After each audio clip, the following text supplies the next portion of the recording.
dasarnya adalah laporan polisi nomor LP garing B garing 0568 garing 9 Romawi garing 2022 Baris Krim Polri tanggal 29 September 2022. Pasal yang disangkakan yaitu Pasal 156A huruf A KUHP tentang penistaan agama, tentang ujaran kebencian berdasarkan suku, agama, ras, dan antar golongan. Adapun sebagai tersangka, yang pertama adalah SNR dan yang kedua adalah DTM. Kemudian penyidik sudah melakukan pemeriksaan terhadap saksi-saksi, yaitu sebanyak 23 saksi dan saksi ahlinya sebanyak 7 orang. Jadi saya membaca berita-berita di media bahwa yang fokus dipersoalkan adalah pasal 156A KUHP. Saya ingin tegaskan bahwa kalau materi pemanggilan termasuk saat penetapan tersangka itu bukan hanya 156A, berjejer. Ada pasal 28 ayat 2 junto 45A ayat 2. Ini pasal yang biasa untuk mengkriminalisasi aktivis para ulama, delik sara. Juga pasal karet ya, pasal 14 dan 15 Undang-Undang Nomor 1 Tahun 1946. Ini pasal menyebar hoax atau pasal menyebarkan kebohongan yang menerbitkan keonaran. Ya, tetapi yang lalu kami sudah pernah tegaskan bahwa mubahalah terkait ijazah palsu itu tidak bisa dipisahkan, dan kami ingin tegaskan melalui forum ini sebenarnya materi ijazah palsu itu sudah menjadi perkara perdata. Hak keperdataan itu bukan hanya kepemilikan, tapi juga hak atas ijazah. Apakah orang yang memiliki ijazah itu memiliki hak? Apakah ijazah itu asli atau palsu? Dan soal kepemilikan hak atas ijazah itu sedang digugat di Pengadilan Negeri Jakarta Pusat, dan panggilan pertama adalah hari Selasa 18 Oktober tahun 2022. Maka menjadi aneh, kenapa? Karena kasus ini dipaksakan padahal sedang ada perkara perdata mengenai ijazah palsu. Yang jelas di Republik ini mudah sekali menangkap orang. Ya itulah realitasnya, mau diapakan lagi ya. Jadi banyak orang yang ditangkap karena kata-kata, bukan karena perbuatan yang nyata. Bahkan membunuh saja, seperti kilometer 50, ditangkap saja tidak, di penjara, ditahan saja tidak, walaupun sehari. Gus Nur dan Bambang Tri ini sehingga dia atau mereka ditangkap ya.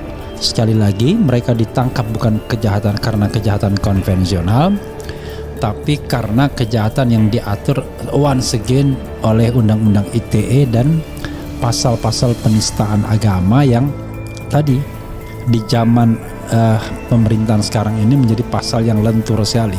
Dan sebenarnya hal-hal seperti ini kalau nanti, nah ini faktanya memang jadi materi pemeriksaan dan dipersoalkan dengan pasal 156A KUHP, maka kami akan lihat ahli agama mana yang dipakai yang berani mengatakan metode mubahalah itu bagian dari penodaan agama.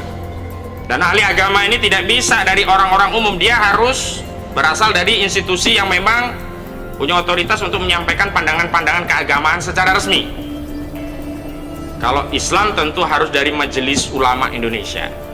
Saya tidak yakin, kami tidak yakin kalau penyidik berani menetapkan tersangka dengan pasal 156A KUHP itu sudah punya fatwa dari MUI sebagaimana dulu kasus Ahok. Kasus Ahok itu kalau tidak ada fatwa dari Majelis Ulama Indonesia tidak akan jalan. Dan hari ini kami sedang menunggu siapa orang yang berani membuat fatwa bahwa metode mubahalah itu bagian dari penodaan agama. Atau jangan-jangan justru yang membuat fatwa itu justru sedang akan menodai agama. Ini kami sedang mempersiapkan tuntutan balik kepada siapapun yang berani menjadi ahli memberikan keterangan bahwa mubahalah itu bagian dari penodaan agama. Ini sebaliknya, ini berbahaya sekali. Kami perlu sampaikan bahwa kami menduga kuat apa yang dialami klien kami baik Bambang Tri maupun Gus Nur ini tidak lepas dari ikhtiar keduanya untuk mencoba menegakkan kebenaran dan mencari keadilan. Kebenaran tentang apa? Tentang kesahihan ijazah dari saudara Joko Widodo. Makanya ketika saya diminta Gus Dur sebagai perantara dari Bambang Tri, kami ya, untuk menggugat, kami justru punya kepentingan untuk menjaga masa depan bangsa Indonesia, termasuk marwah dan wibawa presiden.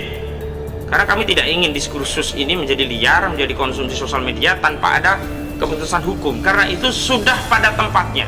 Kami menduga ini tidak dapat dilepaskan dari itu, dan kami terus terang sangat menyayangkan tindakan penyidik yang tetap memaksakan ya meneruskan kasus ini, bahkan mentersangkakan klien kami. Bambang Trimulyono, pelapor ijazah palsu Jokowi ditangkap di salah satu hotel Tebet. Pelapor ijazah palsu Presiden Joko Widodo Bambang Trimulyono ditangkap oleh penyidik Direktorat Tindak Pidana Cyber Barreskrim Polri. Dari informasi yang dihimpun, Bambang Trimulyono ditangkap di salah satu hotel yang berada di wilayah Tebet, Jakarta Selatan. Barreskrim melalui Kadif Humas Polri Irjen Didi Prasetyo membenarkan adanya penangkapan tersebut. Ya betul, kata Kadif Humas Polri Irjen Didi Prasetyo saat dikonfirmasi MPI Jakarta. Didi menyebut Barreskrim akan memaparkan lebih dalam soal penangkapan itu dalam jumpa pers yang digelar malam ini. Nanti malam pukul 19 WIB pers rilis di The Book Barreskrim, ujar Didi. Sebelumnya penulis buku Jokowi Undercover Bambang Trimulyono menggugat Presiden Joko Widodo ke Pengadilan Negeri Jakarta Pusat atas tuduhan menggunakan ijazah palsu.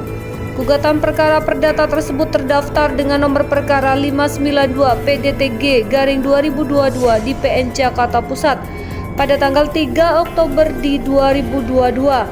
Tidak hanya Jokowi, beberapa pihak lain pun turut digugat, diantaranya KPU sebagai tergugat kedua, MPR dan Kementerian Pendidikan, Kebudayaan, Riset, dan Teknologi. Di sisi lain, pihak Universitas Gadjah Mada memastikan bahwa Jokowi adalah alumni mereka dan lulusan dari Fakultas Kehutanan Universitas Gadjah Mada. Hal itu dipastikan langsung Rektor UGM Profesor Dr. Ova Emilia. Berdasarkan data yang mereka miliki, Dr. Joko Widodo adalah alumni Prodi S1 Fakultas Kehutanan Universitas Gadjah Mada angkatan tahun 1980. Kemudian Insinyur Joko Widodo dinyatakan lulus dari UGM pada tahun 1985. Dia melanjutkan hal tersebut sudah sesuai ketentuan dan diktum dokumen yang mereka miliki, di mana dari data dan informasi yang mereka miliki dan terdokumentasi dengan baik, maka UGM meyakini keaslian ijazah sarjana S1 Insinyur Joko Widodo. Yang bersangkutan benar-benar lulusan Fakultas Kehutanan UGM, katanya.